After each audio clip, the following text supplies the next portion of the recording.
It's time to get going. Hello, everybody out there.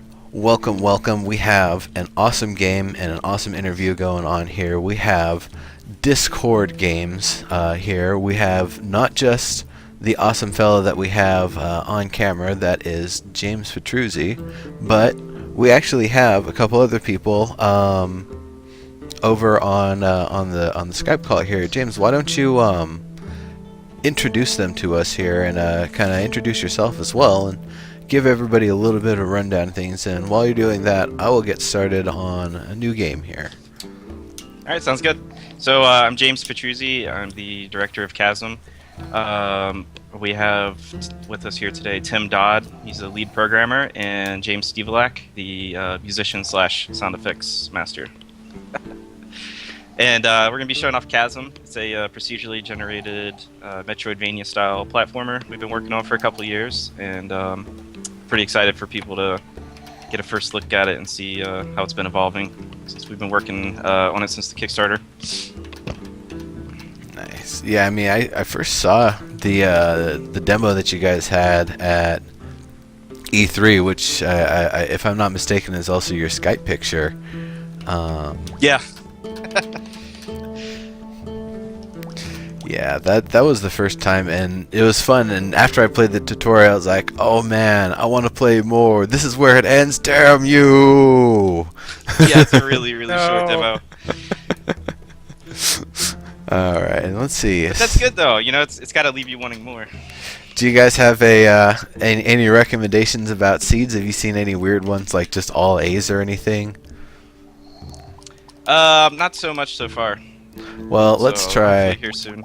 all A's because I like to live on the wild side. Actually, you know what? No, I'm gonna give it all F's. All F's. Just max out all the values. Bring it on. Are you trying to say something? I give this game all F's. Straight F's. And then it's gonna crash. Watch. No, I'm more looking at the F being the highest of the hexadecimal value. So I'm basically saying crank it to the max right now. Max it up. The final seed. Yep, here it is, the Omega seed, everybody. All right, so I like this even right here, just the loading screen, the character walking through the path there. Good stuff. Everything starts off really easily. You know, you just kind of walk through town. You see very easily. Just press up for the interactions, talk to people. In shop, you see it's both the coin-looking things and some sort of empty-looking bottle to actually craft potions. And there's actually more crafting than just what you can do with that vendor. So that's pretty cool. I really like that. There's just so much awesome stuff to the game. Yeah, a lot of this town stuff is work in progress as well. That'll probably be like one of the last things we come back to like really put some work into. So, and it's the same thing with the intro. It's kind of placeholder for now. Like we're actually planning on having like a tutorial intro area before you come to the town. So, you know, there's like a lot of things still in flux as we develop it here. But we wanted to like get people into, you know, at least just start giving us some feedback on the core gameplay and stuff. So that's basically the build you're playing today. Cool. Yeah, it's even this, it seems like it's got a lot to it and seems like a lot of fun. So remember that there was this guy you talked talks about going and getting stuff on the bottommost floor. So what was pretty different, right? Like the E3 demo. I can't remember. Yeah, the E3 demo is just a tutorial. Yeah. Okay. The what was the main inspiration for this game? Was it just like accumulation of all of the games like this, like Symphony of the Night and, you know, Metroid and all of those sorts of games coming through and be like, all right, let's make a procedural one because we don't have one yet? Yeah, the initial inspiration for it was to make something similar mechanically to Symphony of the Night. There's a lot of other Metroidvania games out there, but most of them kind of do something different with it, you know? You got like Shadow Complex that goes more the shooty route, and Insanely Twisted Shadow Planet that's like more, you know, like spaceships and stuff. So I really wanted to make something like Symphony that had some of the same core combat mechanics, but bring the procedural generation to it, so it's a little bit different every time you start a new game. Cool. Because that's one of the downsides of a game like that. It's heavily focused on exploration, but at the same time, like once you explore it, you kind of know what's behind every candle you break, behind every secret passage. So the intention is to make something that hopefully is a little bit different every time you play it, and can throw you some wild cards. Yeah. Regardless of how much you've played it. Absolutely. And I've seen some room configurations that were a little bit tricky just in the little 20 minutes that I played yesterday. This is a book, a journal. Evidence of rumor and trial in the mountains thousands of years ago. Ghost Raiders. The Ladori So yeah, our goal with the storytelling is to focus way more on finding things in the environment that you can kind of dig deeper at your own leisure instead of having things kind of force-fed down your throat in cutscenes like modern games. So yeah. I think actually at this point, we have over 3 hours of gameplay in the game. There's not a single cutscene to my knowledge, so I think we did pretty good on that. Well, the closest we have to cutscene is just disabling the user's control so we can close a door. Yeah, or something like that. That's basically it. Otherwise, actually, you never lose control of the character pretty much. Yeah. In the game.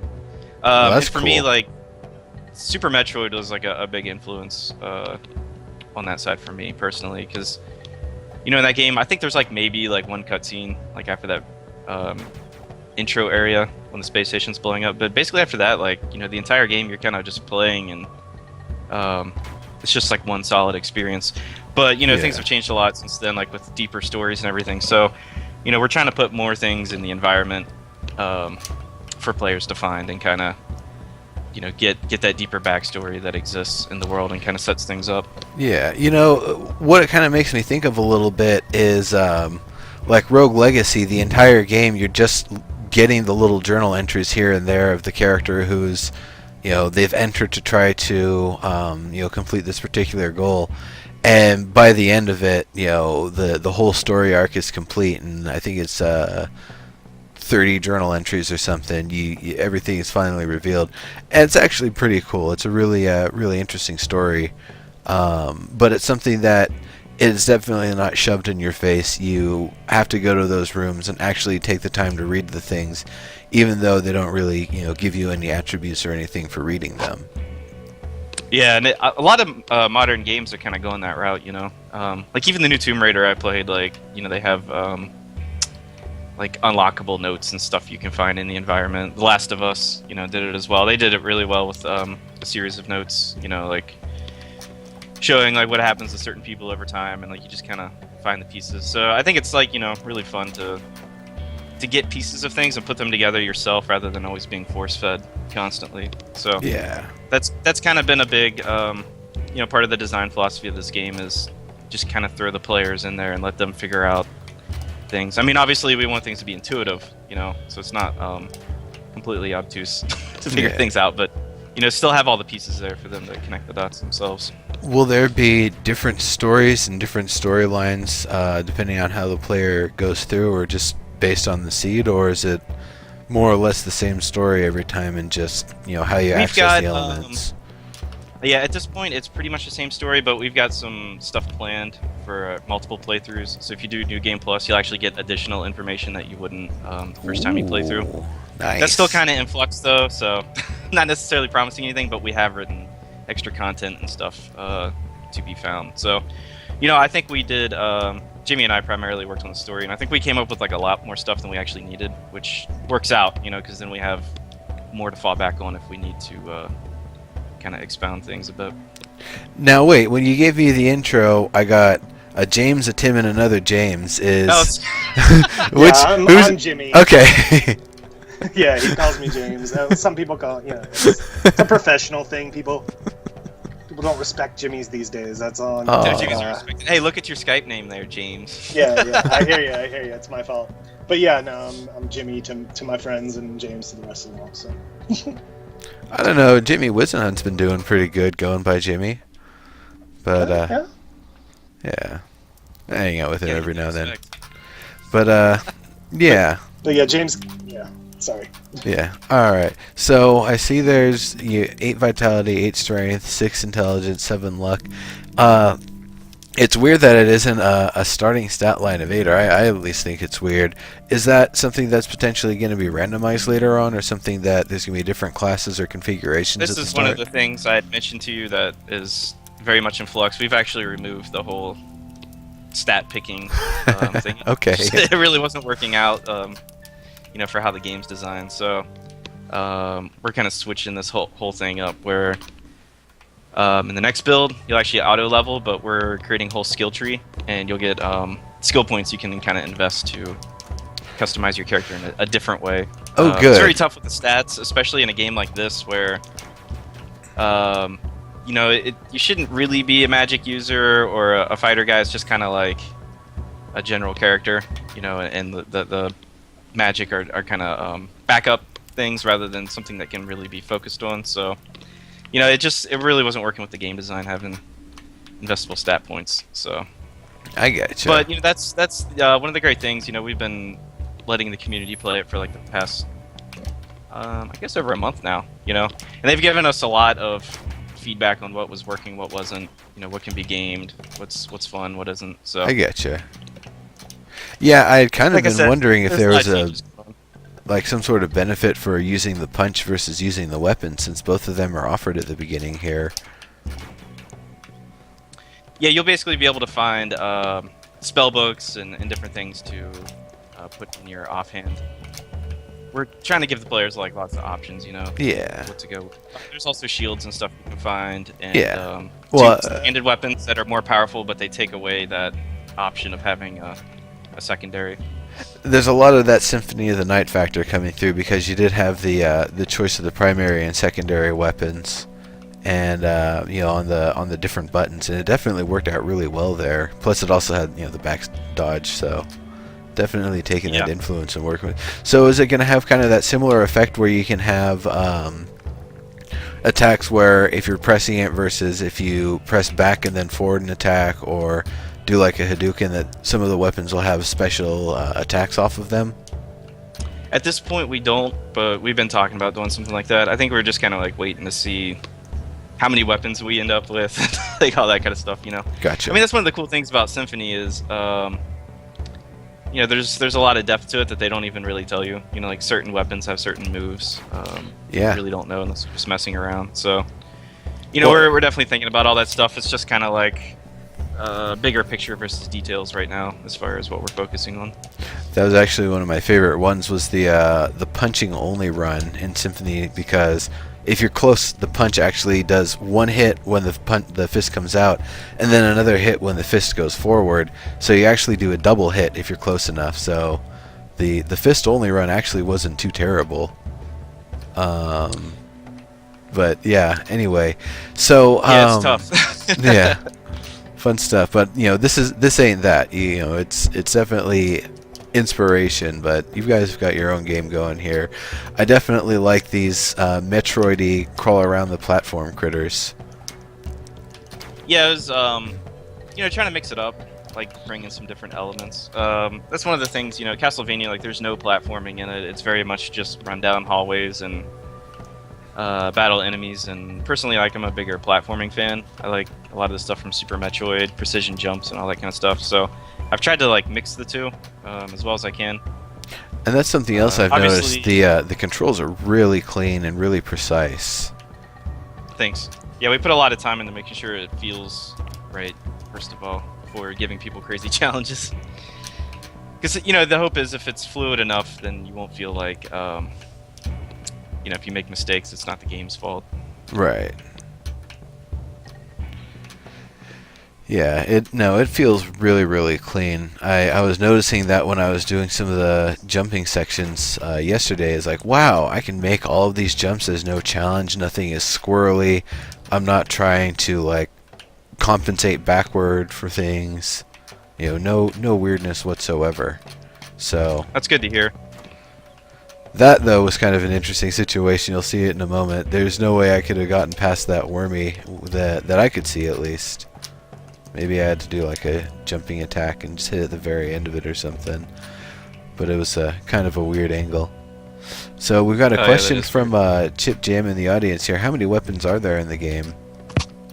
We don't have an exact weapon count. What I can tell you though is we have 6 main weapon classes. So we have fists, knives, single-handed swords, two-handed great weapons that has like swords and battle axes and clubs, whips, and shields.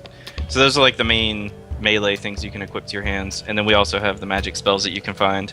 So there's basically 7 different types of weapons in the game, and then as far as like a max count, I'm not sure. We'll have at least like we have I think like 5 whips in the game right now.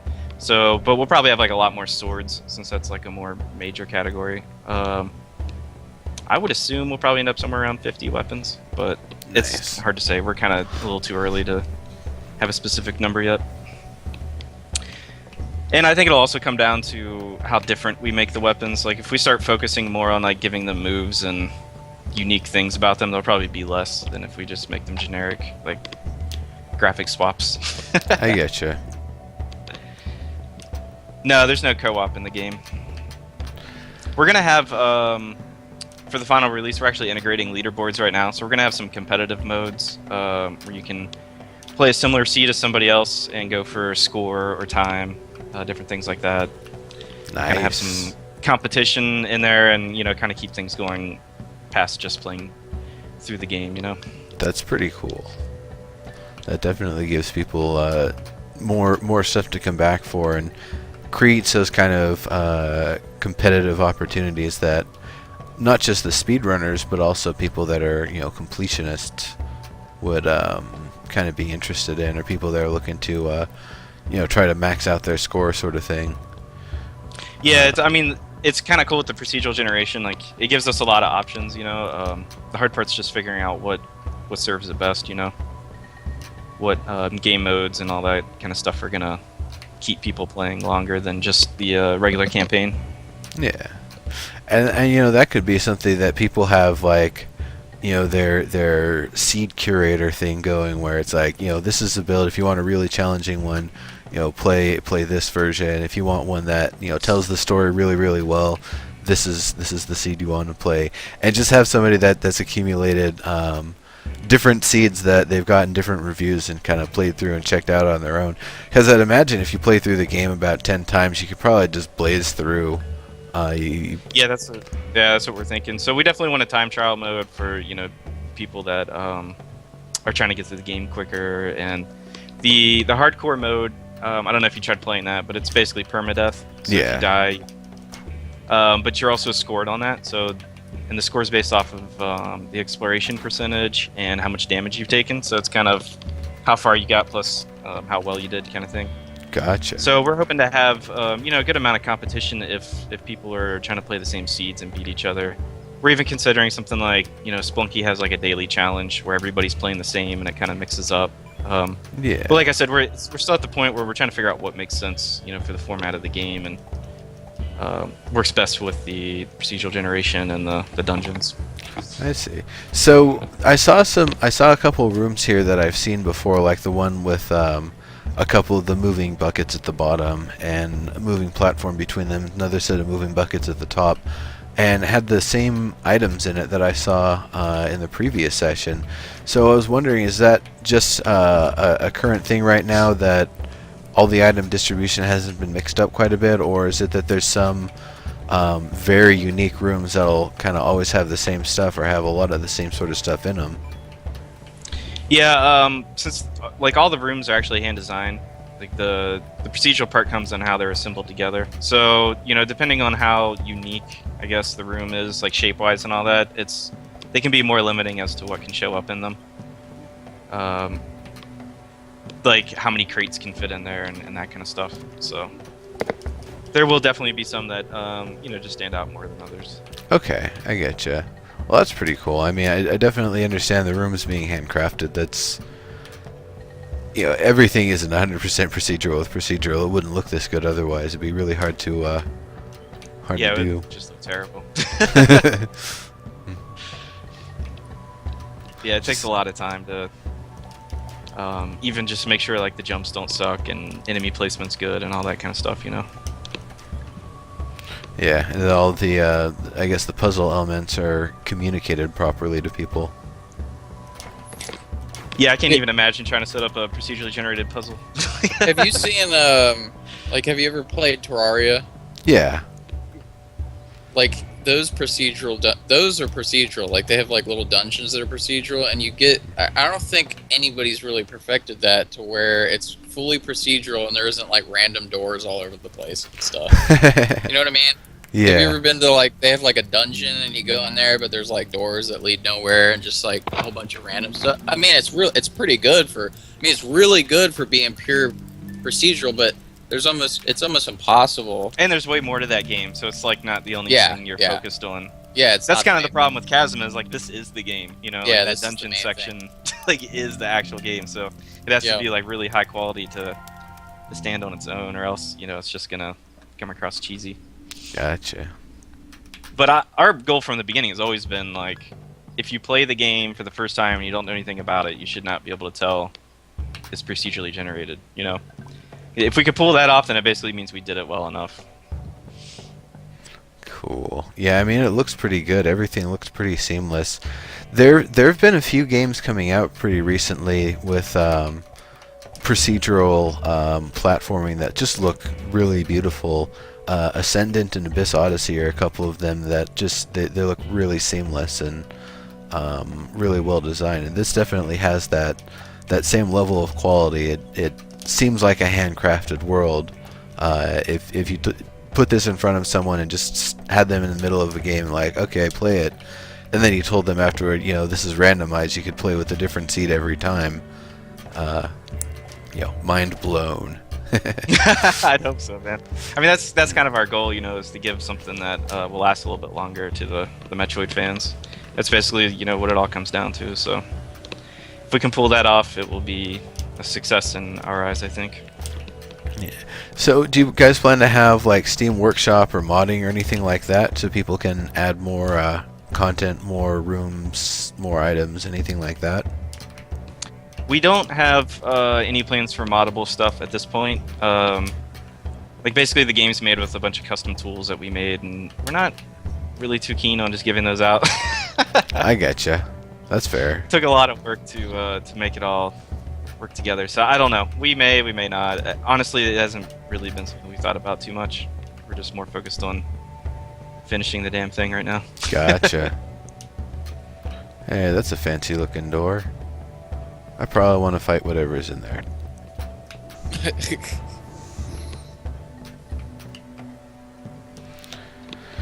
Alright. Oh, hey, that's not a fight at all. That's the door leading back to the entrance.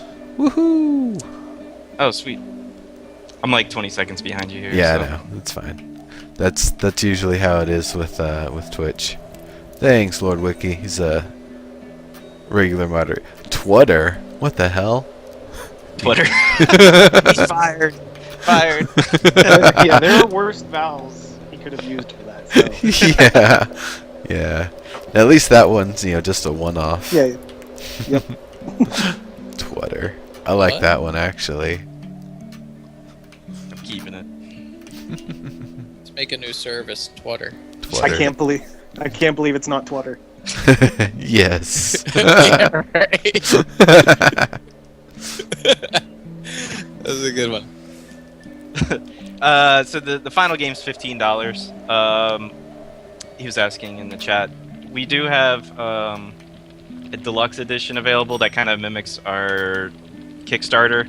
Where you can get in on the alpha access and a bunch of extras for $30 via chasmgame.com. You don't need to apologize, Lord Wiki. Twitter is awesome. So I'm seeing I'm only getting 56 value off of the things that say that they're 75 when I try to sell them to the old guy. What's up? Yeah, there's just some like rough code built in right now to where you don't get the full value of stuff Kind to of sell. misleading. It's an Gotcha. old system that just didn't get updated, but that's a good I good gotcha. point. I don't think we noticed that, did we? I think I kind of knew it, but I wasn't really. Well, it made sense for the old system, but for that system, it really doesn't because you can't really buy them. You know, you just sell those things.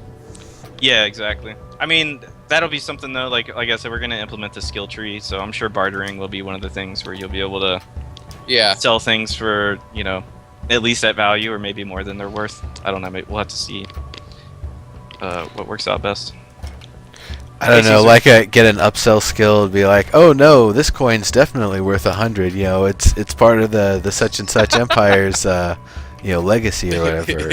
Yeah, exactly. But if you do it too many times, you're like, no, I'm catching on to you. 50% for everything from now on. Yeah. What game was Skill that? point loss. I think it was Oblivion that had that like ridiculous bartering system or whatever. Yeah, the like, wheel, yeah, that thing was so charisma confusing. wheel or something. I don't think I ever figured that thing out. Like, It's like tell them a joke. no matter what I did, like their face would just always frown. And I'd lose money. Yeah. Like, I'm done with this shit. Yeah. I guess it's supposed to be like a mini game. I don't know. It just never made sense. Yeah. I don't it is know. a minigame. Maybe it was something that you needed to like dump a whole bunch of points into charisma to really be able to get the best out of. I didn't play, so I don't remember what the attributes were with it, but Yeah, there was a charisma one. I it think was it was supposed to charisma. make it easier, but whoops. that's always like those weird situations where you have like something that's supposed to be reaction / skill based, but then you can also improve it with numbers. Like, just becomes really weird if you try to use it otherwise.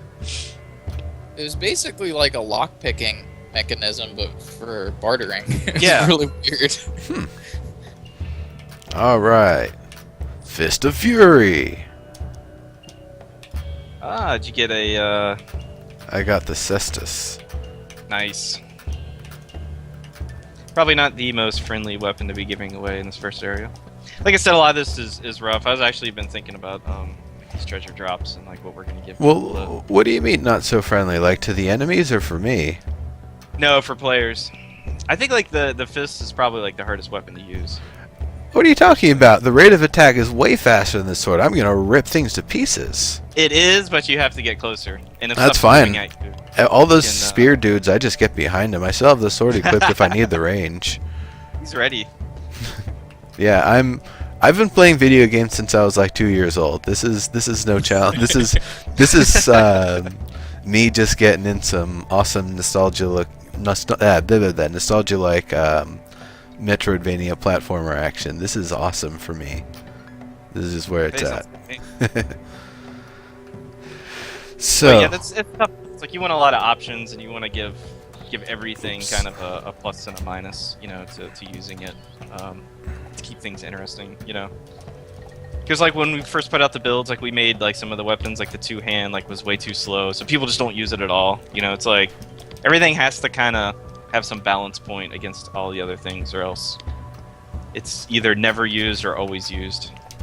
So it's been like one of the tough things we've been kind of going back and forth on, is where that point lies for a lot of weapons. A lot of it's gonna be, how badass they think it feels, more than how useful it really is. A lot of the times, as long as it's equally powerful, a lot of Yeah, the that's personal the problem. It's preference. like you kind of have to hit that equal. Like Yeah, our first release, like the whips were like so ridiculously OP. Like I even had a lower damage rate on it, but there was almost no penalty time when you swing it, so you could just be like constantly like whipping things, and like everybody would want the whips, and nobody wanted like the two-handed like huge broadswords and stuff because they were like way too slow. So it's been a battle kind of figuring out, how fast should this be, how much damage should that do, what should the reach be. But I think that's what's going to make it cool in the end, is like when you got all these things that are about the same, so it gives you like some hard choices to make what you want to use. Oh, it was almost perfect. yeah.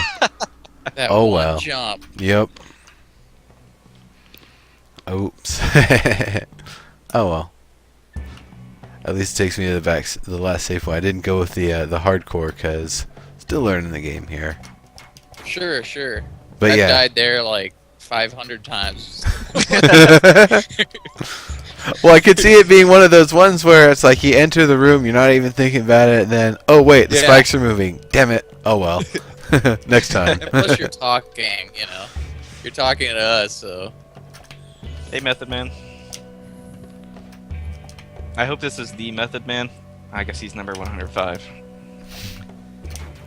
Yeah, he's gotta defeat the 104B above him or whatever to become number 1. That's how it works, I think. Yeah. Like the rap battle, everybody until you reach the top. So I've got the sound kind of down a little bit. People can't quite hear it as well, unfortunately. So I can't really. Well, let me actually turn the sound itself up to 20%. So that's a little bit more audible. Very, very good kind of sounds going on. It sounds like the. Is it more a matter of what weapon is being used to hit the thing, or what's being hit, or is it a combination of the two for the sound for impacts? I think everything's the same right now for impacts, so those are probably details we'll have to work out later. We've kind of skipped across like a lot of things at this point just to get like the kind of base thing fleshed out, and then we'll go back and add all these smaller details in. Gotcha. So who made the spike room, by the way? I did. You mean like the actual design Yeah, of it? the actual design and layout of it. Yeah, I basically do like all the mapping and stuff for the playable areas. Gotcha. So I'm the one to blame when shit is too hard or too easy. It's like, well, that one jump. It's crap. Yeah. That foolish thought I don't have to worry about. Alright, this Nice. way. You got it that time. Alright. Yeah, I wasn't. It's not really that difficult. It's just I missed that last jump. I mean, the timing's last one's close. so You hard. can't really wait on it. Yeah. So, but the sound effects. So, what's actually used to create the music and the sound for the game? What tools are you using, Jim? Yeah, to do the music, I use Sonar, and I have a couple different devices. That's what I use for my interface, though. And then sound effects, I mainly use either field recordings or captured sound or other various things, online resources and stuff. And then I chop them up and do editing inside of SoundForge. So that's and I use SoundForge for the mastering of the music as well. So it's kind of like a twofold process. That's cool. SoundForge. So that SoundForge, is that Mac or PC or both? I can't remember. It's PC. Yeah, I do all the work on a PC. Cool. There's a Mac version too, though. Yeah. I know a lot I of used people to do. be Mac, but it's one of those things where, the tools are definitely catching up on PC, and there's just much more in our range, our price range of operating when we were getting the software to just Nice. go ahead and go PC. There you go. That sounds like a good way to go for sure. I'm definitely glad to hear that the Windows side of things is catching up, because for years it had always been, oh yeah, if you want to do audio stuff, you want to do video stuff, you want to do music stuff, you've got to have a Mac. Gotta get a Mac. And now, Well, I did all the recording for the initial demo with my Mac, but then when we got into the actual game, it was definitely PC was the way to go for us, for sure. nice. Macs are definitely expensive to get up and running in comparison now. Exactly. Yeah, I actually helped my friend build a Hackintosh earlier this year. It's a little quirky, but it definitely gets the job done. That's pretty cool. Yeah. So, that's. I guess is there anything in particular, like your inspirations for the music and how you approach the sounds? Still more of the Symphony of the Night, Metroidvania sort of thing, or do you have different inspirations from different sources? Well, Metroid was definitely a big inspiration for a lot of the sound or the music. I tried to capture some of that ambiance, that darkness, and I have a bunch of different resources that I pull from when it comes to music. where James and I both kind of got into spaghetti westerns and Morricone and that kind of stuff. So for the trailers, I've done a lot of that. Plus, the feeling of Chasm, even though it's a fantasy game, it kind of also feels a little more technologically evolved than just straight high fantasy. So I wanted to do steampunk something almost. that seemed a little more. Yeah, and I liked that feel. So when it comes to the music, I definitely wanted there to be a mechanical element to the music where it feels a little more technologically evolved. But it also, I don't want it to seem synthy. So that's been a constant struggle, because a lot of the stuff I do play guitar, and I do play some drums and keys and that kind of stuff. But when it comes down to it, everything's being done using soft synths for the most part, because I can just get way better quality out of that kind of stuff. So Gotcha. Oops.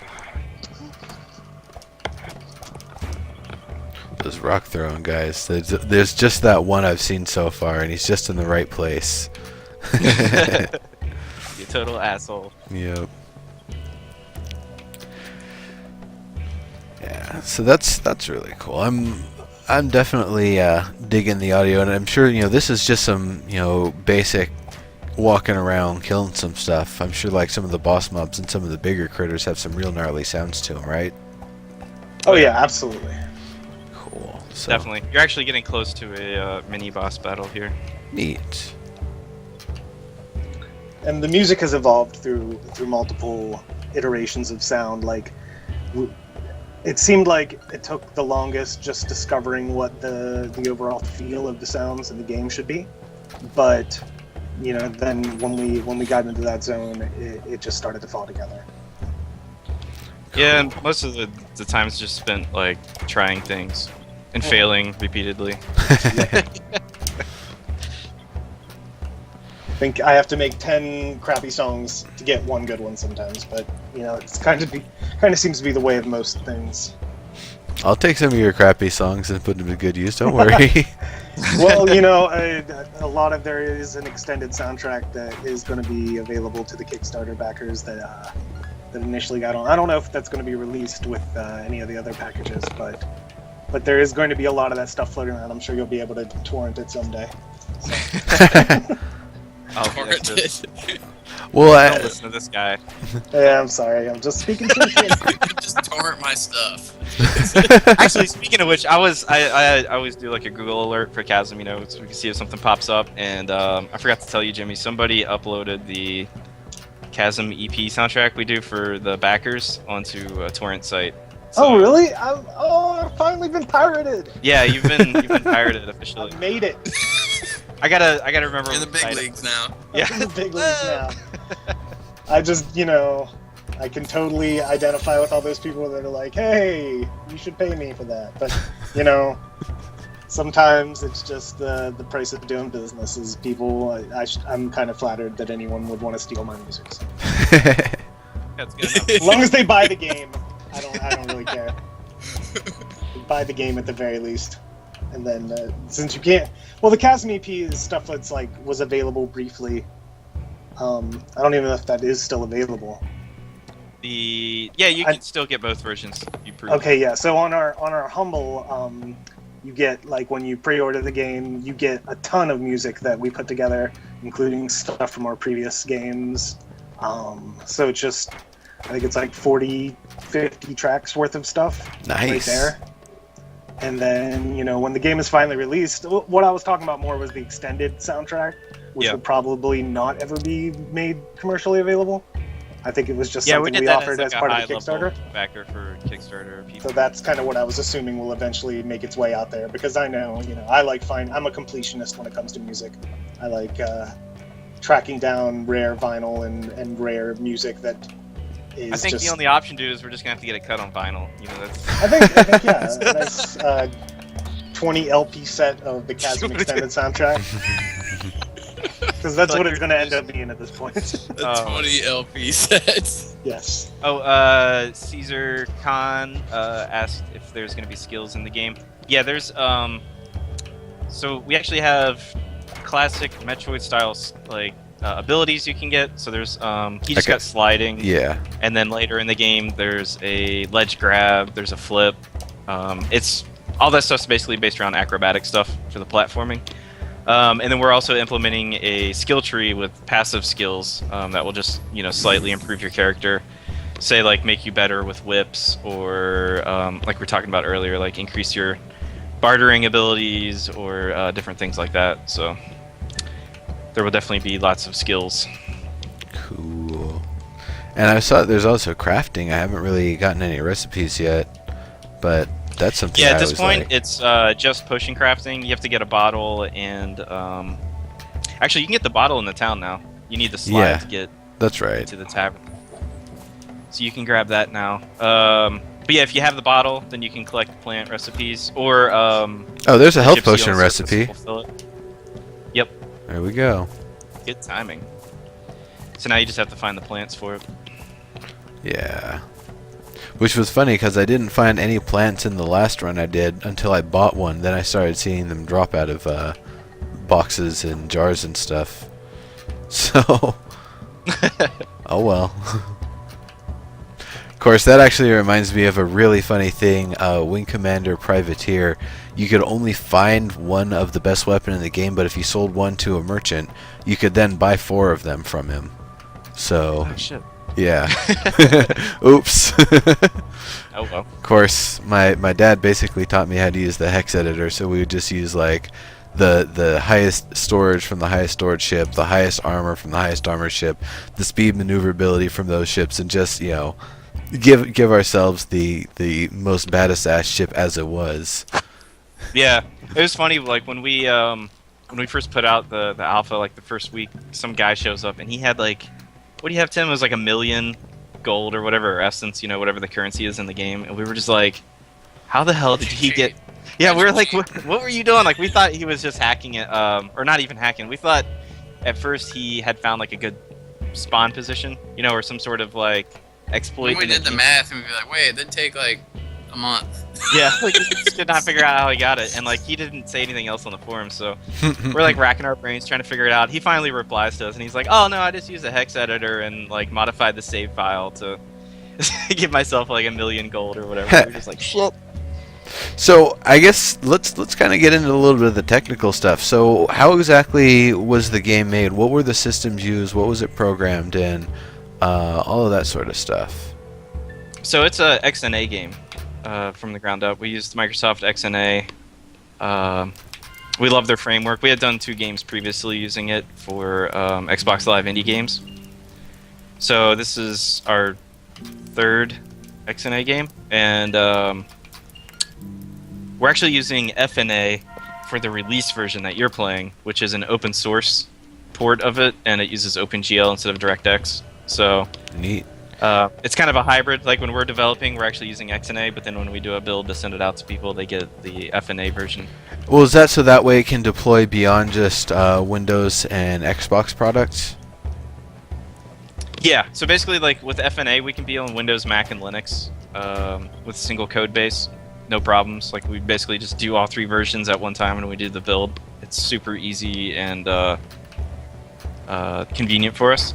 Now, as far as other platforms, that's kind of a whole other story. Like now, we are coming out to PS4 because Sony put in the initiative and had a PS4 mono game port done, which is kind of like FNA. It's another open source version of XNA. But yeah, so the game's running on PS4. They're saying maybe like Wii U might happen. Vita is supposedly going to happen eventually. That's about it as far as consoles. Microsoft hasn't announced any support for Xbox One at this point for either XNA or mono game, which is kind of surprising considering they made the language to begin with. But Yeah, Xbox, Microsoft didn't even show up to indicate. I thought that was weird too. Yeah, because they had been Sony's trying been to. all over that stuff. Yeah. That's like we originally ran into Sony at the Indicate East it was in New York City back in like February. Yeah, Jimmy and I went up sounds there about and right. showed off the game, and they saw it there, and they're like, "Hey, that's cool. Like, Nice. here, we'll send you a dev kit." But they had, I was really surprised when we went to Indicate because there was like a whole Sony section there. So I'm assuming they probably helped them a lot with funding and stuff to to get all that area. But yeah, they're just like way more proactive. They actually seem to care about games, which is a lot different than Nintendo or Microsoft's attitude at this point. So it's kind of win-win for us.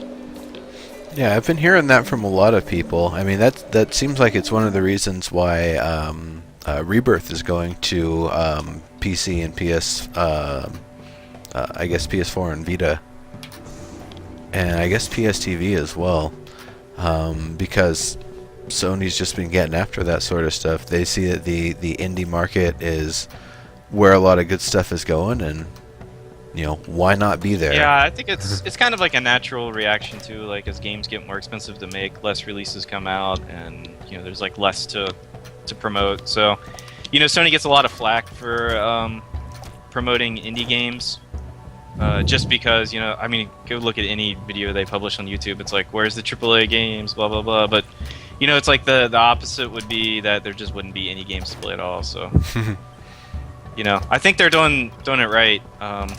It's just kind of a hard sell for some people. Wait, I already went up that way.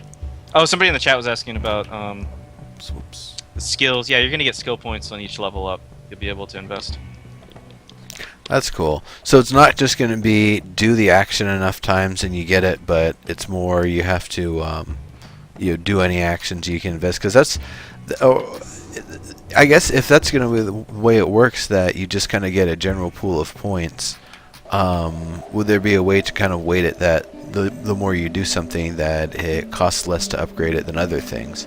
How's the actual system going to work? Because we're planning on it being more like a tree. So like at the lower levels will be more general things, and then if you like really want to specialize in different things, you'll be able to kind of pick which branch you want to go down. Like, we're gonna have more utility stuff, like if you want to get like more experience from enemies, or have them drop magic for you, or different bonuses like that, or the bartering, like we were talking about. You can go down one branch if you want to focus more on combat and getting like better at certain weapons, increased attack damage and things like that. Then you can go down another branch. So like, we want to have like real options for people.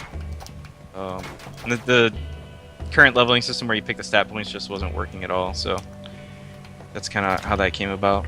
I gotcha. Oops. Are there still going to be attributes and just not things that you spend points in, or?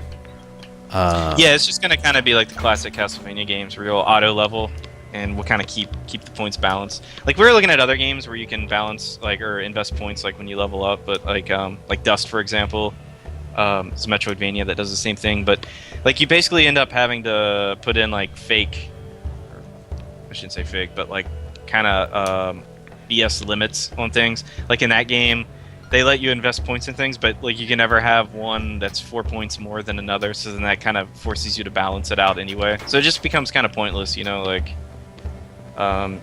bothering to try that if it's always going to come back to the same thing where it's auto balancing, Yeah. So that's why we're kind of like, okay, maybe a skill tree will actually give people a real decision to make, versus feeling like they made some sort of decision, but really like you're always going to end up like ending up with around the same stat points. Right. Anyway. So we just kind of like took that out of the equation. So when you level up, like it's kind of randomly distributed each level up, what attributes increase, but then you'll get the skill point to spend on something that you actually want to kind of invest in. Gotcha. That's pretty cool. I'm having a hard time hitting those damn bats. I guess it's because both attacks I have just go straight forward, and they move kind of up and down on planes. Yeah. Yeah, exactly. Need like a jump kick or something. The slide doesn't have an attack associated with it yet, does it?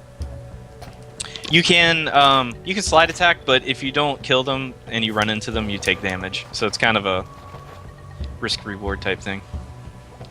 Okay. A swimming area. Ah, yes, this is the introduction to water. Cool.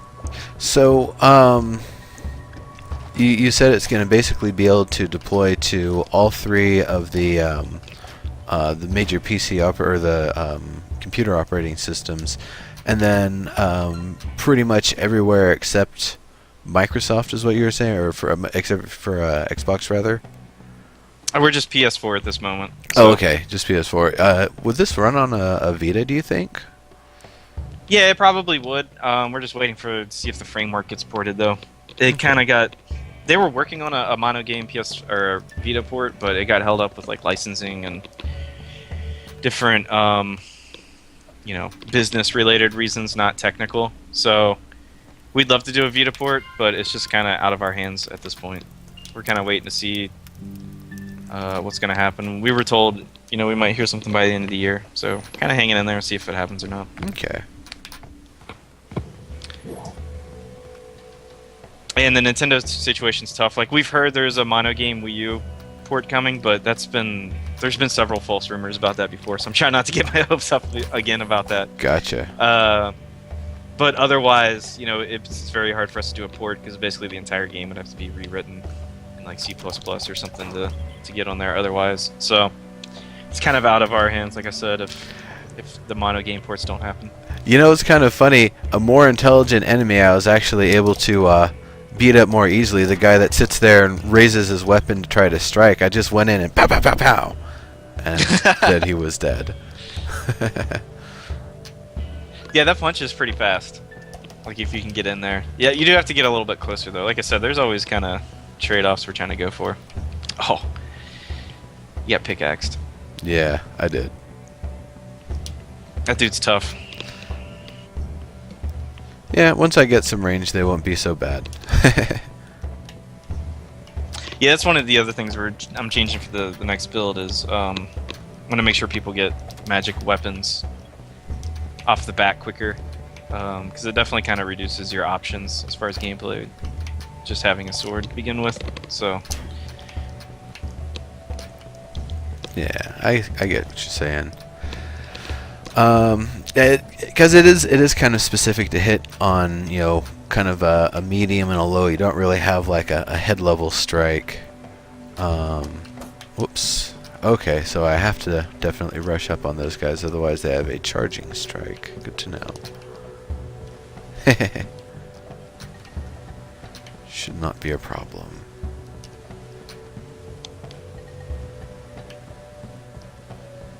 Hey, buddy. Oh, I guess I didn't stun him that time. Alright, so they are a little bit tougher. A magic knife. A spell for magic throwing knives. Alright.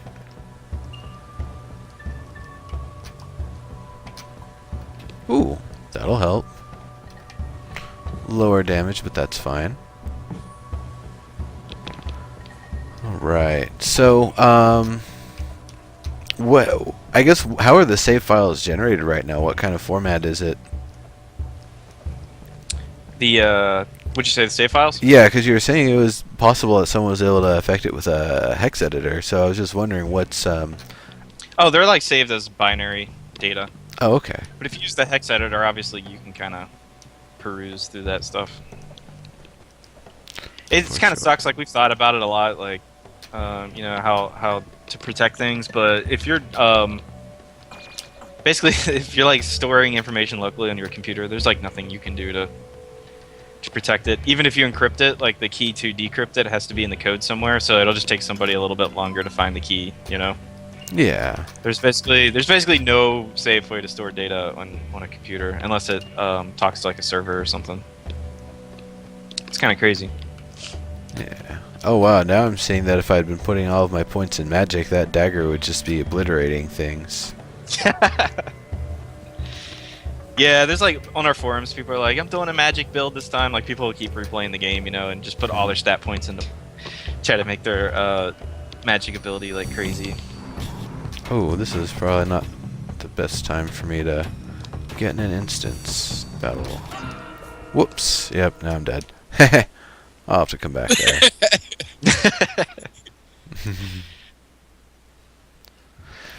I've actually got to run, but it was great. It was great talking to you. I didn't talk to you very much, but Well, It was fun to watch. It was fun to watch you play. well, if there's anything you wanted to say real quick before you go, definitely go for it. Not really. I mean, It's like buy my game. I'm Alright, just Sam. enjoying watching you play, and your comments and everything. So it's been fun. Cool. Well, I'm glad you've been enjoying it, and I hope you have a good one. I hate to run short, but I have to. That's fine. 2 hours is a long time to ask for an interview. Usually it's more like half interview, just kind of half hang out and chat with the people about the game. So, Sure. yeah, it's all You good. still got times. James and James, so Yeah. the James. There's two of us. Oh no, that slime's James in the. squared. It's in the ice, or the ice guy rather is in the acid, but he's not melting. Will enemies be affected by acid? Because there's no way I'm going down to kill them. That's actually something new we just added. Basically everywhere the poison gas stuff used to be spikes, and it was pretty punishing. So we just added the new poison gas clouds in there. And yeah, it's kind of oversight on my part that the enemies aren't affected by it. So I will probably be adding the ability to damage them with it.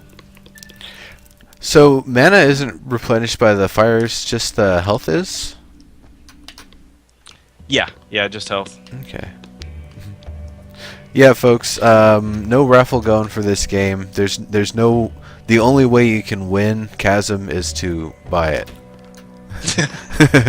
that's just what it somebody is. asked the ETA on release. We're just saying early 2015 right now. I have a feeling it'll be, sometime before spring, but we'll see. We've promised a couple dates at this point, and we just completely missed them every time, so we kind of stopped Gotcha. trying to figure out when it's going to be available. The alpha is available now, though, obviously, so it's just kind of a premium package. So if you want, normal price game, you just have to wait. Yeah. I'm thinking people should definitely just throw the money right at it now and just not worry about it. Just, know that when it's all available, you'll get it. You gotta get that. Well, and the pre-order gets you lots of cool extra stuff too. Besides just the music I was talking about earlier, you get access to our developer forums. You get to watch us work on the game when we do live streams. There's just lots of cool stuff involved in it. So Yeah, we tried to make sure it was kind of like more than just. yeah, you're definitely getting the Access. value for that. It's not just money wasted. It's you And the get biggest game, thing is it helps us. yeah, That's, you get the game later, and you get to be part of its creation now in a way, because we definitely take to heart all the people who are supporting it. And, Yeah, we definitely listen to feedback and stuff. yeah, we're very interactive. The community's been awesome helping us improve the game. Like, I think what you're playing now is 10 times better than what we initially released to people to play. So Right. Gotcha. it's Here, I been, need to awesome experience. readjust the camera proportions here because we are down to 2 and Skype decided to switch Oh, cool. I'm things. just like, it's just my mouth. Yeah. Yeah, we've thought about early access. We're just kind of trying to avoid it. Lord Wiki. One, I don't think. Like when we did the Kickstarter, it was actually before Steam even launched Steam Early Access. So, I think that's kind of affected us in the long run as far as how early access games on Steam have evolved and terminology and what that means to people. So, we're kind of hesitant to put it on Steam Early Access for a few reasons. One would be the price. Like a lot of the Early Access games are the same price as the final release now, and we don't really want to disrespect our Kickstarter backers that paid more. The other thing is, it's not really a sandbox game, so I don't know how open people would be to replaying it constantly. And then the other reason is obviously because if you launch on Steam Early Access, it's basically like your game launch, for a lot of media outlets and how people take it. So Yeah, these days for sure. yeah, it's very tough. It's not straightforward exactly as to what should be expected for an early access Right. game now. Like I think people are starting to have different expectations being built based off of what other developers are doing, but we just kind of ended up in the middle of the mix there. So I don't know. We're just kind of avoiding it at this point. But if we have to because of funding reasons and stuff, we might later on. Well, I feel like for the for the gamers, what we have going now is almost better than early access. Because it's still, you can play it on Steam. Like, all the updating is done through Steam, right, James? Yeah, it's all on Steam. It's just you can't purchase it through the Steam front. Exactly. Right. I see, and that's another doorway that kind of leads back towards the start from somewhere else. Cool. Alright, so I definitely need to get a health potion or something, or first I need to restore my mana so I can actually use that fancy dagger. Is there somewhere in town I can do that for free, or is that going to cost me regardless? Or do I just have to kill stuff? I'm trying to think, like, I don't think in this build there's any way to just easily restore it. Oh, just killing That's stuff, one of the things actually. we're fixing for the next one, actually. we added these new lanterns that are in all the rooms. It's kind of like Castlevania, you know, how you smash the candles to get mana. Yeah. So you won't have to kill, in the next release, you won't have to kill enemies for mana. There's just kind of like lanterns scattered through the stages that you can bust for that. Nice. But yeah, like, I don't think there's any easy way right now. Now, you can go to the surface and talk to the gypsy. She'll sell you you can fill your bottle. It's a health potion, at least, for that boss. Yeah, that's definitely... And how much does that cost? Because I've got low I think it's coinage. 100. I think it's 100 essence. Okay.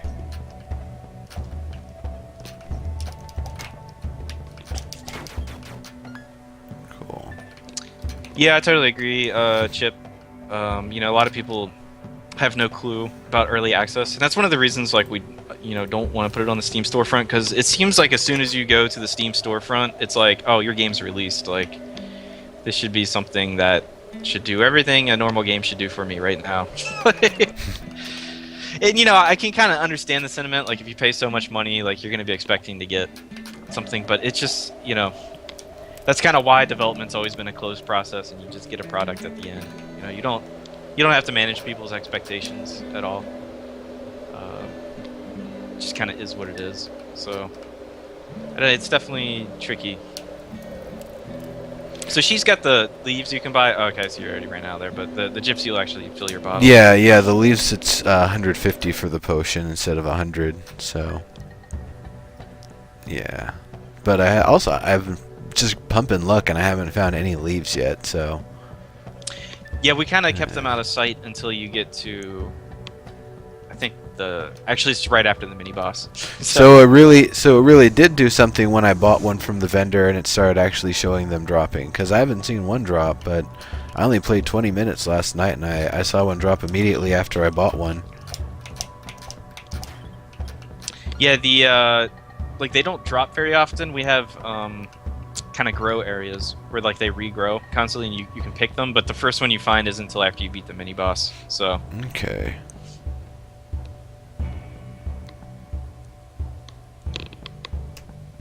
Wait a second. This isn't where I need to be. Whoops. I wasn't paying attention. Sorry. Yeah, I went to the wrong way. Oh well.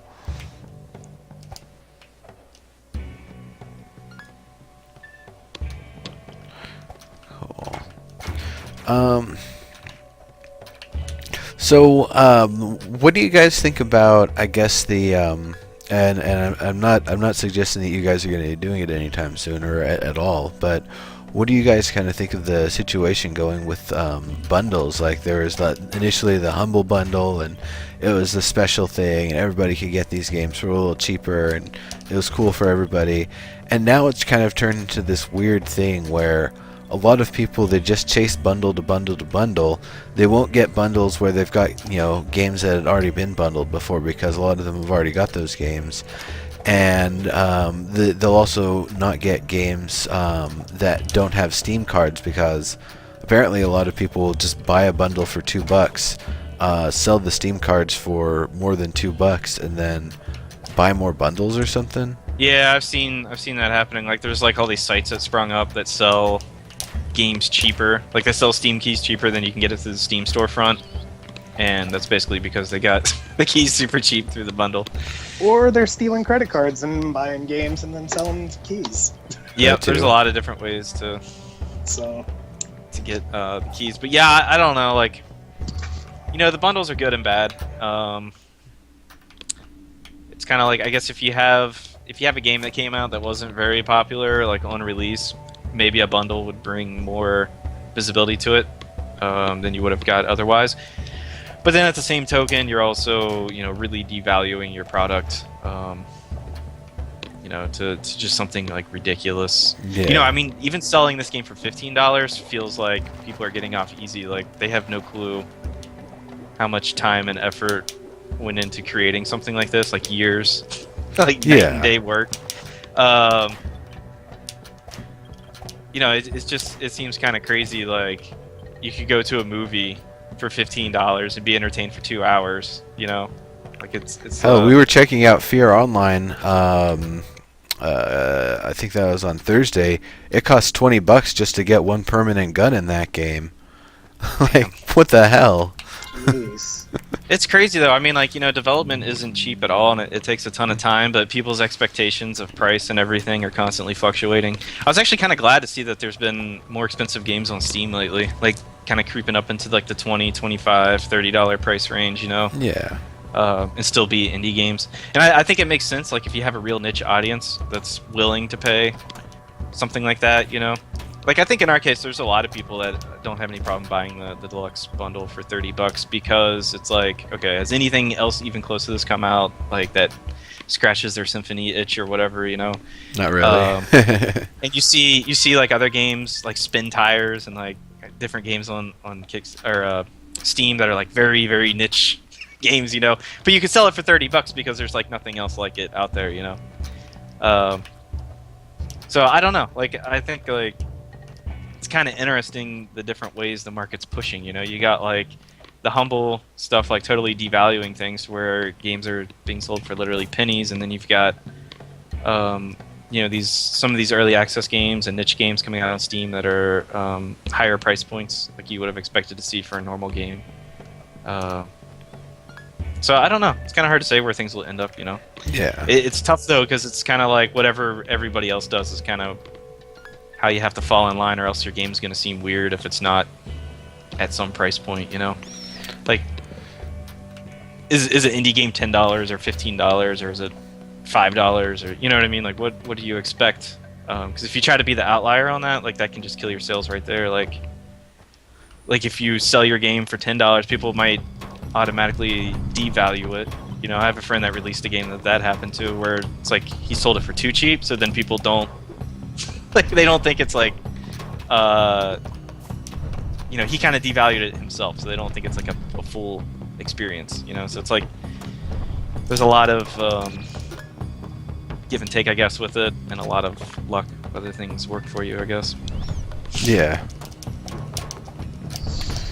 It's a tough sort of thing, and it's also one of those things, like, depending on the type of game and when it's coming out and what's going on at the time.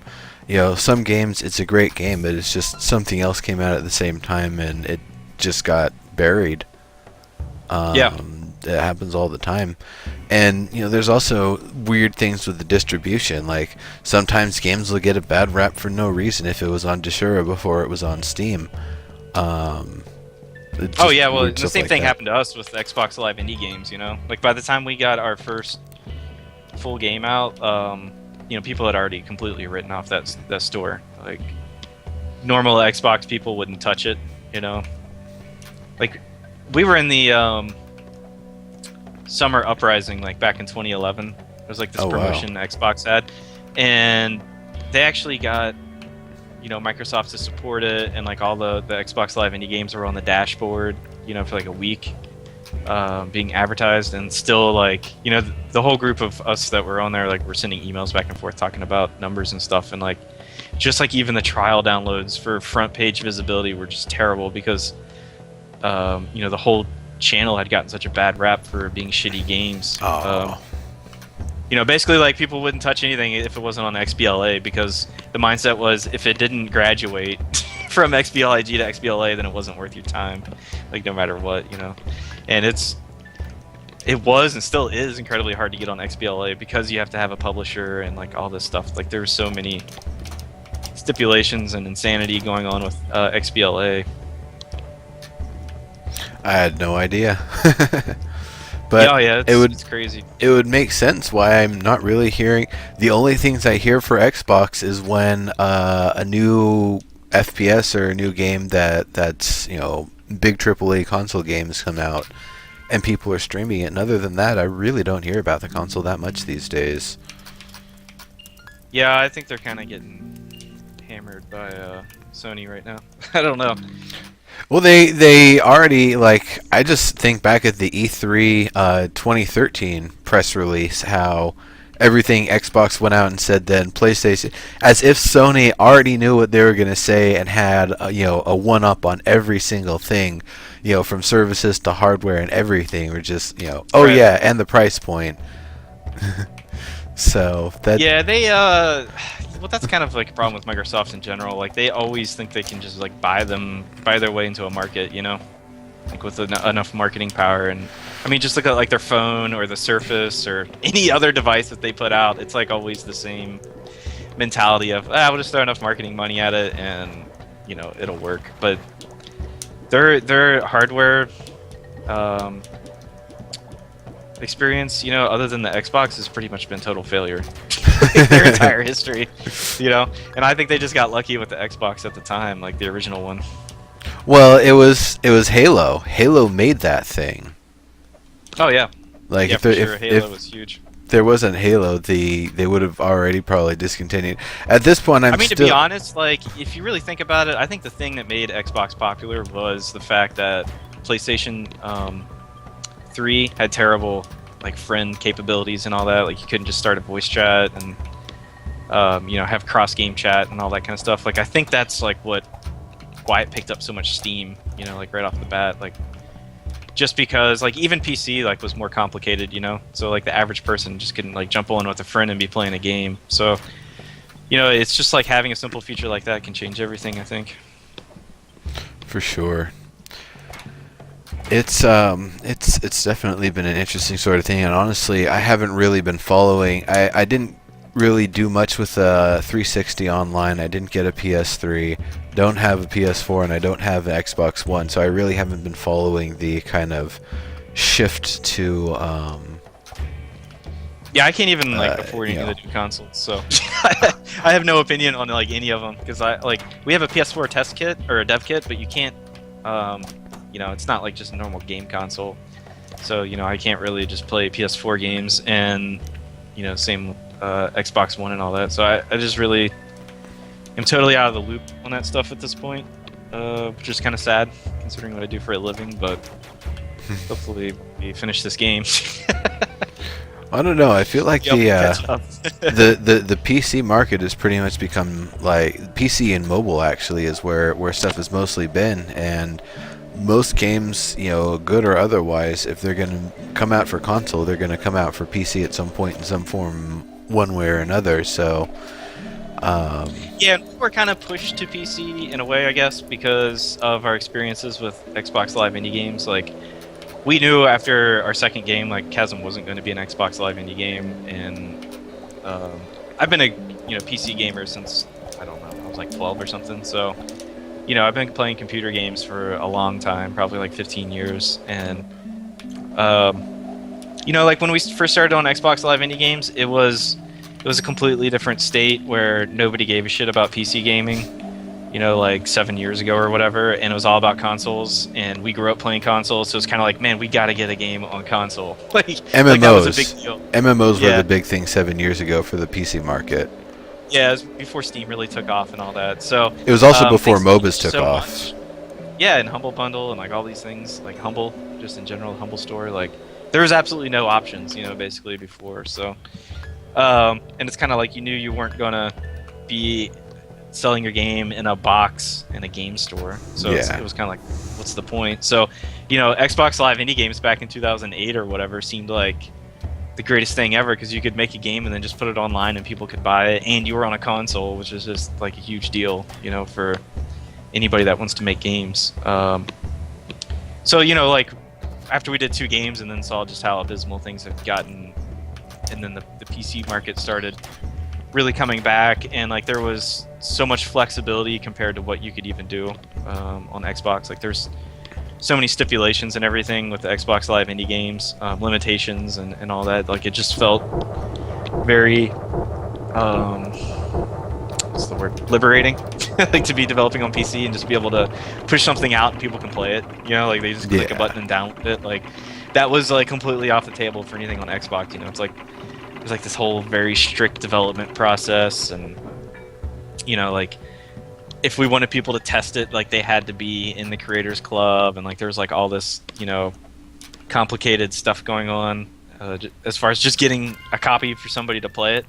Yeah. So, you know, like when I first started developing for PC again, I was just like, holy shit, this is awesome. Yeah. The So now we're, distribution like, with now PC we're, is we're, nice. like looking at consoles, like, man, we got to be on consoles too, though. So, you know, it's like always grass is greener thing, I guess. Like, Well, I mean, really, like you kind of want to be on everything, but as an indie studio, it's incredibly hard to actually pull that off, you know. I feel like that's the way that the market's been going, even for indies. That Unity and other systems have really been pushing things that direction. Is, oh yeah, you make it once and then you just bit of modification here and there and bit of optimization and you port it everywhere. So that's been one of the things I think driving the push for do it on PC and then deploy to consoles later, or kind of kickstart and then maybe one of the consoles will try to pick you up, or otherwise afterwards you can try to approach it. There's been a lot of different success that a lot of folks have had in a lot of different ways, and it's really been kind of an interesting thing. But I feel like a lot of it's been based on not just doing Windows PC, but being able to kind of branch out and do a lot of other platforms as well. But even with the Windows PC, I know a lot of people enjoy that because it's real easy to distribute. When I was making Flash games, I didn't need anything really special to distribute, and if I wanted to put them on the late Mochi games or Newgrounds or Congregate, it was just some simple API link ups, and then I could put it up and a whole bunch of people could see it and play it, and I get like 5 cents a month or something for ad revenue. So Well, there's a lot of options now, but yeah, I think you're right. It's kind of like you have to focus on as many markets as possible, especially if you're making like an indie game. Like, you can't be expecting to sell 1 million copies on one platform. It's more like, okay, if we can sell 10,000 on PC and 10,000 on this and 10,000 on that, then we've got a game that can sell 50,000 copies. But that's kind of the rough part with it. And I don't know, it's kind of empowering but also scary, because it's kind of like if you're not on Steam, then the PC marketplaces are kind of dead. I think GOG does okay. Humble Store's kind of new still, so there's not too much going on there. So it's tough. Like, you could be one of those lucky games where you don't do any marketing at all, and everybody finds out about your game, or the exact opposite, where you just disappear into obscurity because there's so many damn games coming out now. Yeah, there are. That's definitely it's been a tough sort of thing. I've seen a lot of awesome games that just kind of fall by the wayside because they aren't they're having a hard time getting promoted. In fact, I'm finding this actually games that are having a hard time, that they're awesome games but they can't even get greenlit because just having a hard time getting exposure. Yeah, getting exposure is probably like the number one problem you're gonna have, just with making games and stuff. Like, when you first start, the hard part is the technical side of it, and then once you can program well enough, then that doesn't really become a problem. It's more about the design part, and then even once you get like the game design down, you still have to worry about the marketing issue, because no matter how good your game is, if nobody's heard of it, it's gonna sell like shit. Yeah. Like, you can hope you get lucky and just it goes viral or whatever, but that's nothing you can really count on, I guess. Yeah, it's hard to say. Like, I can think of a number of games that they didn't realize it was gonna get as far as it did. Binding of Isaac, he just made a Flash game, didn't realize it was gonna become sort of like weird underground cult hit. People are like 2,000 people watching it every day. Well, the question you have to ask yourself though with that game is, if he wasn't Edmund McMillen, would anybody have ever given a shit about that game or given it the time of day? Like, that's kind of the hard part with things, is like I think if you have a name for yourself, you can do more experimental things, and people will still pay attention, but Otherwise, it's like good luck. Like you can have like the most original idea ever, and people just won't talk about it. You know, that's like basically the worst thing that can happen. Hey, it looks like there's actually a bug in your map. Oh, really?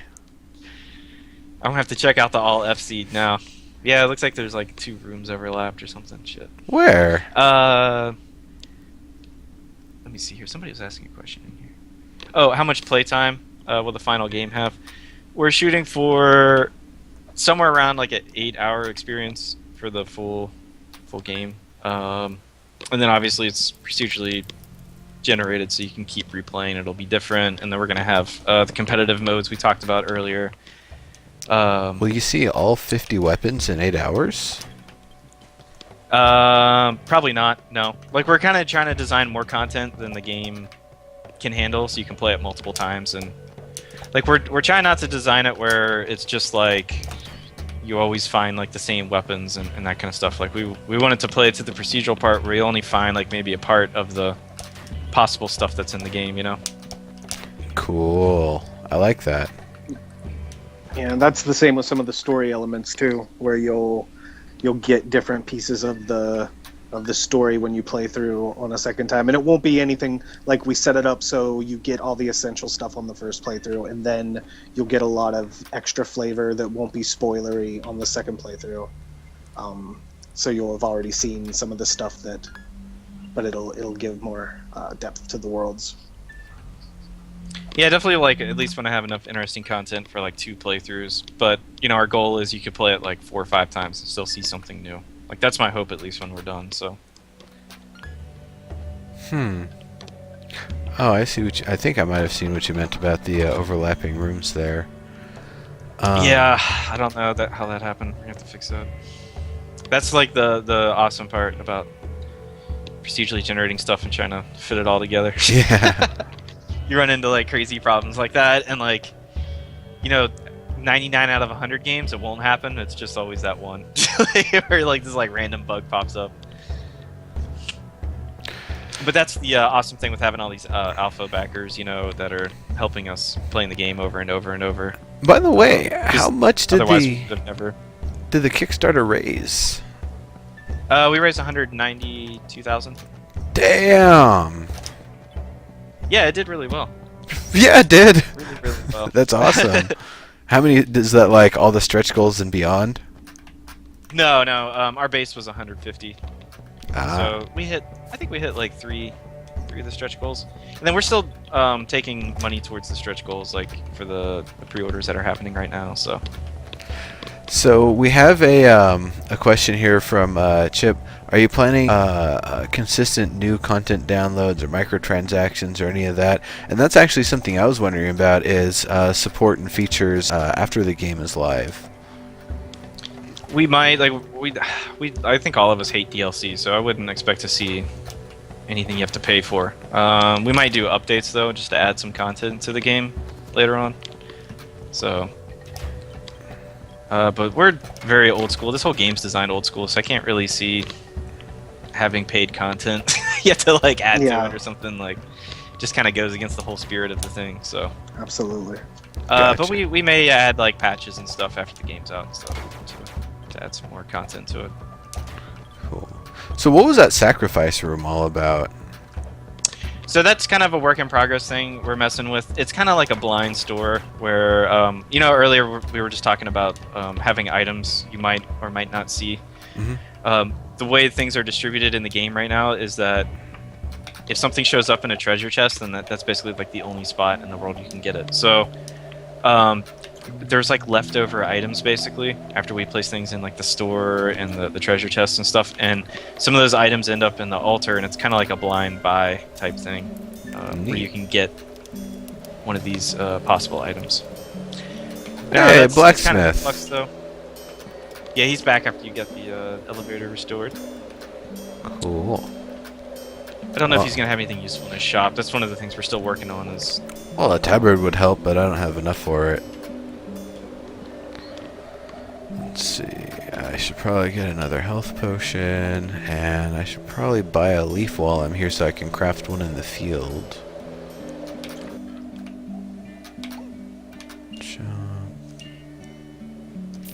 There we go. All right. But yeah, I think we hit Kickstarter at like the perfect time with this game because since then I've probably backed like 10 Metroidvania games on Kickstarter. Like we were like one of the first to get it on there, and then it just kind of snowballed from there. You know, so that was like the one time like timing's actually worked out in our favor. Seems like timing's always against us no matter what we do. Like we show up too late for everything, kind of thing. You know, that's how we felt with like Xbox Live indie games. Like, damn it, if it did take us 2 years to make a game, like we actually would have made some money off this. You know, like when people are still buying these games and that kind of stuff. So. Yeah, if I went and just started making Flash games on my own instead of getting a degree in animation, I probably would have been able to hit it while Flash games were still relevant instead of it's hard, man. oversaturated Like, dying beast We're status. still kind of worried, you know, even about this game. It's like there's so many pixel games coming out, so many Metroidvania games coming out. It's like by the time it actually comes out, people even gonna care anymore? You know, I don't know. It's like the kind of shit you worry about, I guess. Like when you're. I don't know if any of them are gonna have this level of quality. Like I've been seeing people play Symphony of the Night recently. I was just watching one of my buddies, Arclegger, he's a developer at SOE. He was just playing Symphony of the Night and had a bunch of people tuning in. Oh, really? Like all of his regulars and some other folks even popped in too. So, you know, that game is old school, but it's still getting played. It's still like there's probably someone playing it right now on Twitch. Yeah, I guarantee it. Somebody's played it.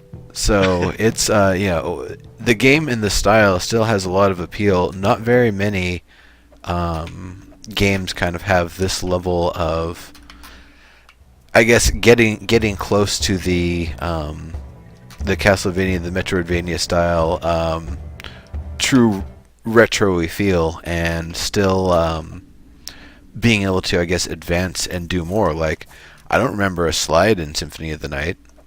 So Nah, there's not. that's one additional thing that isn't. Yeah, we in. tried to add like. We're going a little bit different direction with it. Like I wanted the core combat mechanics and everything to be very similar because I didn't feel like any game had even attempted to do something similar, you know, in that vein. So we, purposely kept things very similar with like the swords and stuff like that. But like we've tried to add a lot more platforming aspects to it and. You know, like I was saying earlier with our power-ups, like basically everything's based around the acrobatics. So you can get the slide, but we've got like the ledge grab you get next. I think you're actually just about to get it here when you go into the catacombs. And then like we've got the flips, and we've got a parachute you can use to kind of float. So there's a lot of different, actual platforming mechanics that we're trying to work in on top of the combat and everything else. So Cool. it's always a balance trying to find that, you know, like. On our forums, like we've got some like real Symphony of the Night diehards that are just like, no, there's too much platforming. It needs to be all combat and like this and that. So that stuff can be kind of frustrating, like when you're trying to go really close to it, but not that close. You know, where it's like the same exact game. Like we're still trying to, like we want to scratch the itch, but not just be just that game. You know, so Right. it's always like a kind of trade-off, I guess. Yeah, I can see with the platforming here. I gotta change up the rhythm of the buckets that I'm on. So this one's got a little bit of different elements to it too. That one was actually, I think, even easier than the first platforming room with the acid at the bottom that I did. Yeah, I don't think these platforming rooms are organized by challenge right now, and we've been kind of just like reworking things constantly as we go. So Gotcha. you know, kind of constant tweaks all the time. I like how the area is represented for where the things slide back and forth as a kind of the rails in the background. Yeah, that was something we actually added later on. Like the platforms didn't used to have that anything specific behind them, but we realized it's kind of weird. Like we've tried to keep. It's strange because if you play some games, like even Super Metroid, like there's like lots of floating platforms and stuff. You'll just see like 2 blocks with nothing behind them floating in the air, you know? Yeah.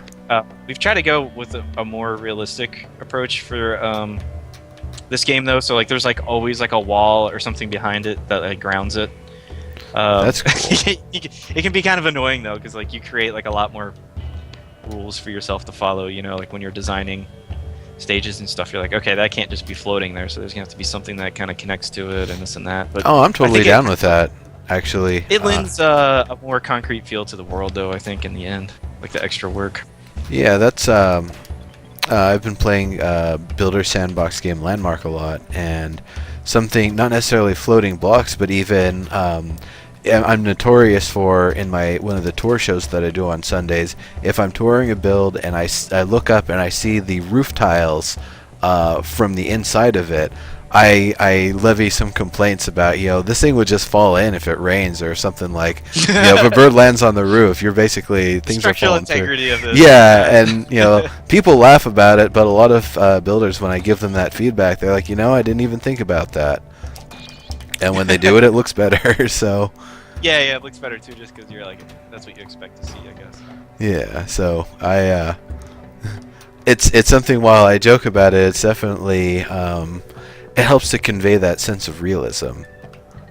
That there's actually something there holding things up, that things aren't just there by magical circumstance, but it's actually got some functional purpose, or, was otherwise, built there or formed there. Yeah, it's kind of interesting, like, when you start putting all this stuff together, it's you start questioning, like, where the player's going to have to suspend their disbelief, like, what kind of things should they expect to see or not see. I think really, like, though, when it comes down to games, though, yeah, I think movies are probably the same way. It's like you have to draw a line in the sand. Like, as long as it's consistent, then people will just kind of accept it, but I'd rather stay out of the sand, actually. definitely stay out of the sand. But it's it's expectations, really. Like, if we just all of a sudden had floating platforms without the backing pieces, then I think it would seem weird, So it's like if you make a decision, then you got to stick with it, type thing. Gotcha. Oh, I see. I need a ledge grab to get out of here. That means I've got to find a ledge grab here pretty soon. Yep. That ain't it. That's a spiky death trap. So that means either I can go to the right and I can find ledge grab, or I'm going to need to exit. Spikes from the floor. See the timing on those. Can I run over them? Kinda. I see there's one. Oh, Lord Wiki, yes. If we played on Epic. No, I haven't. I've seen it, but I've never played it. Yeah, we had the community manager on actually just a couple of weeks ago for an interview. It's a super fun cool. game. Yeah, I want to check it out. There's actually a few games I've been meaning to play that are kind of similar style on Steam. I just saw Abyss Odyssey and what was the other one? Oh yeah, Abyss Odyssey. We're actually going to have an interview with them, I believe, this Wednesday in the morning show. So come around for that if you're going to be available. Yeah, definitely. That'd be really cool. That game looks pretty awesome. It's kind of funny because I was talking to Atlas Games last year a little bit, and they were telling me, like, oh yeah, we got a similar game. It's like a Metroid style procedurally generated game on our lineup, and I was like, what? It's not. I wouldn't say it's Metroidvania at all, though. It's more straight roguelike, because it's more of the descending through a linear path rather than going back and forth over common areas. More like a brawler, right? Yeah. It's almost more like Guacamelee than yeah.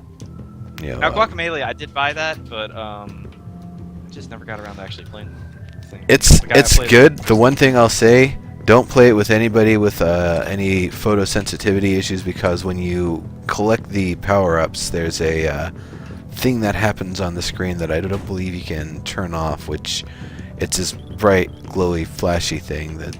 Oh god, like insane strobes everywhere. Yeah, just a little bit. Alright, dead guy, I just got your ledge grab. Found a booby trap. Arrow to the knee. Yes, arrows to knees. We try not to put too many like modern references in there, but I thought that one kind of fit. Well, there are arrows. I was trying to stay away from the Guacamelee like meme stuff everywhere. Like, that's a little too far for me. Yeah, I did see quite a bit of that. I do know what you mean. Of course, there was also a pixely Mega Man somewhere on one of the walls, so got respect for that. Cool. How many people are working on it? There's 5 of us total. Myself, I'm kind of like general game designer. We've got Jimmy, the musician, on the call here with us. And then we've got Tim that was on earlier. That's a programmer, and then we've got a background artist and an animator. Are either of them named Jim or James? No, Okay. Glauber and Dick. So we're safe. Cool. Because I was gonna say you got like, you know, too many James could be a kind of confusing for people. Yeah, there's like the team of Jameses. Oh, I need a ledge grab here. It's just one little unit too high. Damn it. I guess I gotta go around. Oh, you went down the bottom path. Yeah, you gotta go Yeah. around the top.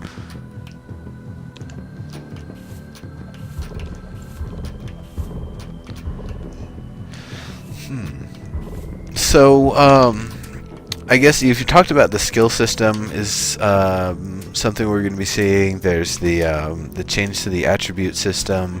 What else are we going to be seeing that we aren't seeing in the current build or won't be seeing for a little bit? Let me see. So yeah, I think we talked about earlier, like the magic weapons. There's going to be more of them around. It's not going to be like totally like Castlevania where you're like constantly swapping them up, but we're going to try to make them more readily available. We're going to have lanterns in the room you can bust to get mana more readily. We're adding skill tree system. We're going to be adding. I think we're going to be adding kind of like randomized stat loot back in the game. That was something we had in the original build, but it kind of fell out. Oh yeah, I would love to have that. Yeah, so we're going to be putting that back in. That's something that excites a lot of people. So yeah, like the next build's gonna be pretty huge, I think. It just keeps stacking up, like the amount of changes we've got going into it. And of course, we're gonna be adding the third area. Nice. So right now, I saw that there's the catacombs in the garden. Is the garden just not really accessible right now? Yeah, you can't get the special ability to actually get to it in this build. Can I get to the right Yeah, here? fall off the right side and grab the ledge of the middle platform, and then you can. I need to make it more apparent. We're supposed to teach you though, like you can make jumps from a ledge that you can't while you're standing. There needs to be like an edge climb down then for something like that, because it's such a really awkward sort of thing to have to jump and jump back. Like that's for all the rest of the controls of the game to be that smooth and clean. It seems weird that you don't have like a climb down for a ledge jump sort of thing. We don't necessarily have to jump. You can just walk off. Oh, really? Immediately turn. Yeah. Well, that's you still can also. it's kind of tough. Somebody had recommended sliding into a ledge grab. I might try that actually. Like That you would can, work. you can slide off of a ledge and then turn around fast enough to grab it, but it's not something that happens automatically. So that might be a cool mechanic since you always have the slide before the ledge grab. Yeah. And that was actually something I was wondering is if that's 100% that there's no way you can get the things in a different order.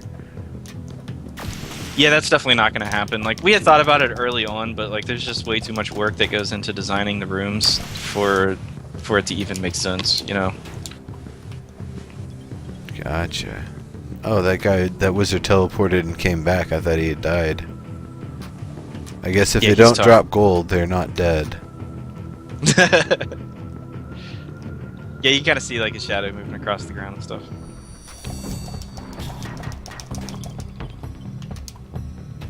I've never even seen that creature before. Freaking beast spawner. Oh, whoops, I needed to heal. I didn't realize how low I was. I'm finally catching back up with you here. Okay. Yeah. You're in the spawn room. Oh, yeah, I don't think I hit a save down there anywhere, or a heal.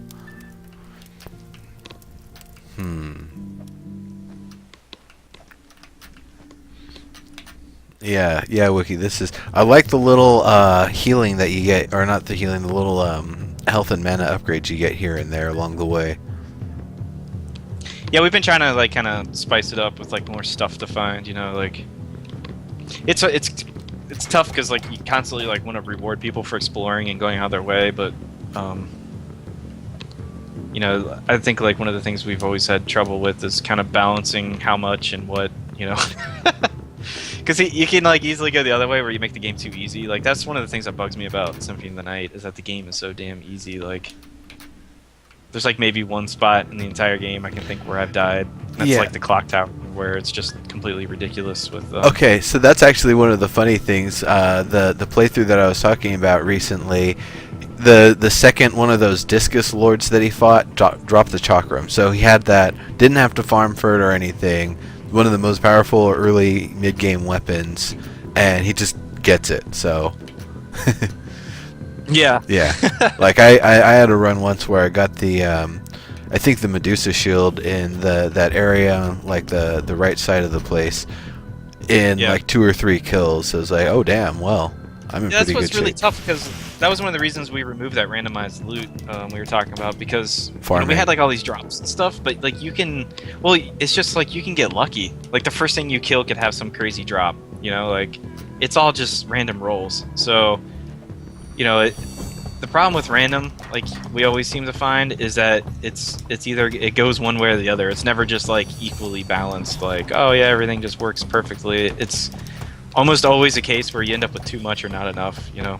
So it's been kind of like a long process trying to figure out what exactly works to keep things balanced, you know, and still like reward people constantly. Yeah. I getcha. Oh, Chip asked if we were going to do advertising with streamers and stuff, and yeah, we're definitely going to. As we get farther with the alpha, we're going to be doing more streams and more promotion. We just kind of we did a soft launch, I guess you could call it, where we didn't really try to promote it too much because we wanted time just to like work with people and get the game really good before we start heavily promoting it. So Gotcha. Huh, this is an interesting room.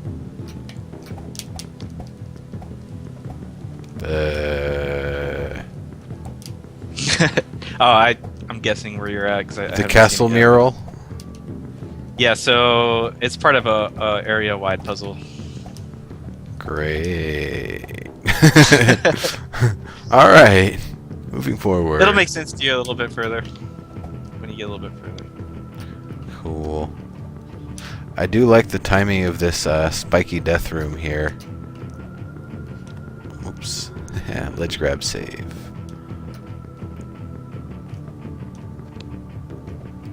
Whoop. Yeah, definitely like the platformer elements. Yeah, and you're right, there really isn't enough of the platform element. You're right, and actually the clock tower was actually the only place I was thinking of that really does kind of feel platformy in Symphony. And it's just ridiculous because there's like flying heads and the harpies throwing knives at you. It's just like insane, like even trying to get through that area. The clock tower's always I usually would just grab the flail. I would do the puzzle, grab the flail, and then I would bust through that area pretty easily usually. But that was just me, like my yeah, own that's personal... kind of the thing with that game, is like if you know what you're doing, you can like breeze through it, you know. It's, I mean, like just look at some of the combinations, like the shield rods and all that kind of stuff. Like there's definitely like a lot of OP stuff in the game. Just it kind of sucks because it's like if you know about it, you kind of want to use it, you know. But then at the same time, like you're making the experience way easier. So. Oh man. There we go. Oh. Nice maneuvering, man. Thanks. We're at 4 HP. Well, remember, I beat one of those bosses with like exactly 1 HP. So Yeah, that was pretty epic. Ah, there we go. Yeah, so those ones, I guess, if you crouch, that gets you the easiest angle to attack them. Yeah, it's tough with the punching. Ah. Close. Damn, I guess it floated up one. Floated up 1 pixel above the fist. Whoops. Hey, what's up with this old guy here? Hey, old guy. Shop. Oh, it's the merchant. But I don't have my gold, so I can't. Yeah, that's one of the annoying things that happens with that. We'll be changing that. Cool. Actually, the gold drop's completely out of the game at this point, so... Oh yeah, you were saying about that. So, is there going to be a currency system, or how are you gonna? Yeah, we're putting actual gold back in, and the XP will be separate. So That makes sense. It seems weird that you can buy stats or buy gear. yeah, it's very ended up very minimalistic, unfortunately. Like, so that, it doesn't allow you to buy a lot of stuff, and it becomes more stat heavy. So it sucks because it's like one of those things where you make some changes because they sound good, and then like it causes this whole snowball, like where like all kinds of things in the game end up changing, just because of like one or two decisions you made. I So see. we kind of got to this point where we realized, okay, maybe some of the stuff isn't working. So the next update's gonna be pretty huge, I think, and should have a lot of improvements. Definitely trying to like juice it up. We want to get people more items. We want to get them the magic items sooner. We want to give them more play choices. And I think the game's actually going to end up more difficult because we took out the death system works different. It's more kind of like old school Castlevania or Super Metroid. So if you die, like you lose all your progress. Oh yeah, Since the so last go time back you to save saved. point. So I guess I would say maybe a little bit more distribution of save points for something like that would help. Yeah, so we're I was working on this new concept with shortcut rooms, so that basically like you can have shortcuts inside the area, and kind of like one of those things where you can go around the long way and then blast open the door you couldn't access before with dynamite. So basically we could put like a shortcut that goes back to the campfire right before like the boss room type thing, and it actually seems to work pretty well because it makes you feel like you're progressing as well, like being able to open shortcuts and that kind of stuff. Yeah. So yeah, we're like it's just kind of time consuming to analyze what's wrong with things and take feedback from people and really get to like what they're saying is the issue. Like a lot of times people will give you advice on what they think's wrong, but they're trying to fix like the most obvious problem instead of like the root of the cause. So it's like we've been taking feedback for like a month, just like sitting there like looking at it like, okay, what's really the issue with this? Is it that the weapon's not powerful enough, or is it that the enemy is wrong, or this or that? I can't loot this chest, but I can see that it's there in the darkness. Oh, that's interesting, man. I think the shader's actually broken. You shouldn't be able to see your character like that. Something's broken with this. But yeah, you need the lantern to go into the dark rooms. It's like a power up you get later. Okay. So this is definitely broken, so I will make a note of that. Cool. So this is the absolute like latest build. Now that's one other funny thing. Like whenever I do interviews and shows and stuff with the game, we generally find bugs. Most of the games, like, they're still in development, so it just happens. So don't. Yeah, this has actually been pretty bug free, so I'm pretty happy with it. Like, I've only seen a few things that were broken. That Cool. overlapping door and the lantern room are really the only major things I've seen. Cool. This is an interesting room.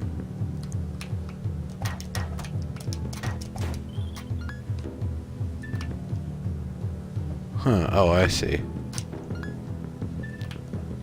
It looked like I wasn't sure if the tunnel was on the left side or the right side. It's actually in the very middle of the room. Loot.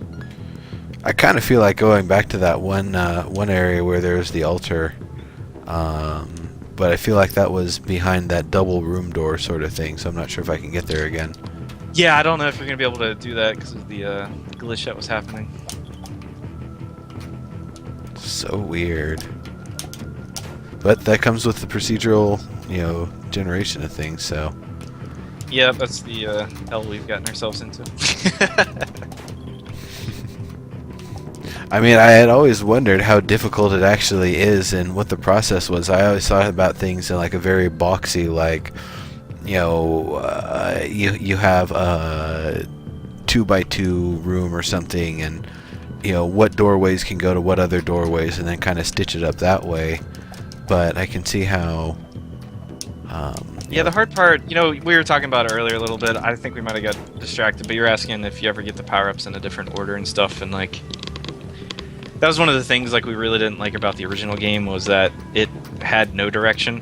It was kind of just like, okay, find the door to the next floor, and that's that. But we wanted to put the power-ups in so you could do like backtracking and go down paths you hadn't been down before and stuff. So then that kind of started us down this whole other path of like, okay, how do you put together like a world procedurally, but still have power-ups and stuff. You know, like we had thought about having the power-ups in any order, but when I actually like sat down and started designing the maps, it becomes clear pretty quickly. Like if you're hand designing all this stuff, like there's no way you can get one power-up before another, because you'd have to have so many variations of the rooms. You know. Yeah. Like that can accommodate, and like that was one of the things. I mean, you've probably seen while you've been playing. Like you have to use the ledge grab a lot in this area, because I didn't want the abilities just to be things you get one time and use it to get through like a door and then never touch it again. You know, like I wanted it to actually affect the move set and be useful. So basically, I have to like heavily design each area around like the power ups that you're getting to keep the platforming interesting and the design. So. You know, it just kind of became this thing where it's like, okay, that's definitely not happening. We're just going to have to design it. So you always get the power-ups in a certain order, but maybe mix things up inside that, you know? Yeah. So it's kind of like a hierarchy system to it. Like there's a couple different levels of things going on. Gotcha. Very cool. Very cool. We're getting close to the end of the 2-hour mark. I can keep on playing. We can keep on going as long as you guys want, but I figure you guys probably have other things to do and probably want to get some yeah, I got to get enjoyment. back to work. Yep. This figure is either enjoy the weekend or get back to work, but considering I feel like you guys probably want to get this game done pretty soon, so I'd imagine it's get back to work most of the time. Yeah, we're What- trying to hit this next major release here in a couple weeks. So Awesome. What are these Weekends. weekends you speak of? I'm not quite sure. This Weekends? thing, I don't know. James told me that there's the week supposed never to be ends. some time that you don't work. I don't know. Yeah. Is that a thing? But yeah, I think you're like a quarter of the way through the second area here. So I mean, I you're don't- kind of. I wonder what these Says- things are here, these symbols that I'm now in front of. Ah, so yeah, you got to the main puzzle. You remember that painting room you were in with the fresco? Yeah. So there's 3 of those throughout the area you have to find and kind of make this puzzle work. I didn't find a number in it, though. Oh, didn't you?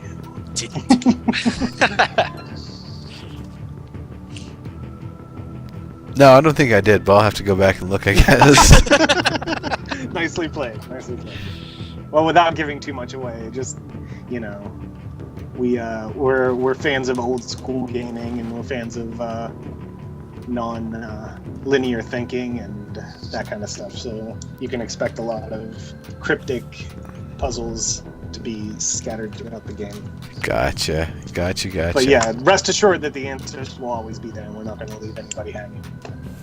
Cool. Yeah, that's definitely something. I've been playing some other games recently, and they well, I mean, oh no, this isn't the only game I've been playing. Gasp. No, but it How had dare you. more particular puzzles that were like not really that intuitive, unfortunately. So I actually was spending. Well, I hope it was like a classic adventure game puzzle. It's like you got to get through this door, but to do that, you got to distract the security guard by getting a candy bar from a machine that you have to get a quarter for by like dancing on the street, and then you. I wish they were that good. Like there was Oh, it was God. minimalist drives me story nuts. sort of thing to the game. Oh man, how am I gonna do this? I can't seem Yeah. to make the jump to that block, and I need to be able to make the jump to that block to progress. Nope, and I can't grab off of it either. Oh, you like this shirt? This was our Kickstarter reward shirt. Oh, nice. Yeah, we had a limited run done. Very cool. Thank you. Yeah, hopefully we'll have some more Let's merch here coming up. Let's try. There we go. Got through it. All right. Pressing a button usually means good things. Where does this Not in take this me? case. Oh yeah, it takes me to another area. Well, this is probably a great place to wrap up here. Oh, store. Let's see what the $1,000 item is. A broadsword. Nice. I'm That still waiting makes for the stream to me catch up. dumber somehow, but okay.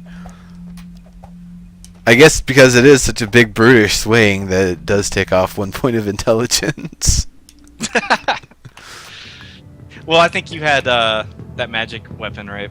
So it's No, I had the right. I see, because it's a two-hander. yeah, Cool. it's pretty powerful. Well, I'm actually, if I just quit game, it's gonna save right here, right? Yep. Okay, cool. Well, I'm just gonna do that then, and maybe I'll wrap it up during one of the weekday sets here. But this has been so much fun. It's been awesome chatting with you guys and hanging out, and I am really excited for Chasm here. And I think my cat's gonna jump on my window screen, so I'm gonna have to do something about that in a moment. Hear him meowing outside. So it's been great having you guys. James, Tim was on earlier. Jim here. Awesome having you guys on. I'll Yeah, thanks. definitely be keeping in touch and keeping an eye on this. And as you get more builds and more stuff to show off, I'll definitely hit them up throughout the week and give people a little taste of what's new. Because personally, I want to see it myself. That's great, man. We really appreciate you having us on and playing. Absolutely, I've been excited about this since E3. I mean, before it was actually the procedural powerhouses show. That was before I joined Who's Gaming Now. So it's okay. it's a completely different Saturday interview show, but it's still awesome having you guys on. Awesome being able to finally play Chasm beyond the E3 tutorial and really being able to get into it and seeing this is exactly what I was hoping it was going to be and something I'm really excited about. So Cool. that Thanks so being much, said, guys. yep, it's time to go. See you folks later. We're going to be bringing this party over to our buddy Kremchek's channel, and he's going to be entertaining us for the next 21 hours, or 20 hours rather. So, Well, enjoy. Awesome. all right, Have a great weekend, guys. sure. All right. Later. Later.